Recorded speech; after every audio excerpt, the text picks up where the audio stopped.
குடியாத்தம் கல்லூரி பேராசிரியரிடம் தங்கச் சங்கிலி பறித்து சென்ற 3 இளைஞர்கள் கைது. குடியாத்தம் அருகே சாலையில் நடந்து சென்ற கல்லூரி பேராசிரியரிடம் தங்கச் சங்கிலி, கைபேசியை பறித்து சென்ற 3 இளைஞர்களை போலீசார் கைது செய்தனர். குடியாத்தம் நடுப்பேட்டையைச் சேர்ந்தவர் சினேகா. இவர் இங்குள்ள தனியார் கல்லூரியில் பேராசிரியராக பணியாற்றி வருகின்றார்.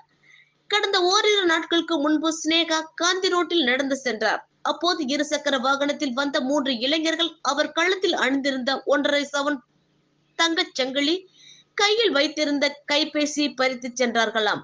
இது தொடர்பான புகாரின் பேரில் நகர போலீசார் வழக்கு பதிந்து விசாரணை மேற்கொண்டிருந்தனர். சம்பவ இடத்தில் இருந்து கண்காணிப்பு கேமராக்களின் பதிவுகளை ஆய்வு செய்தனர்.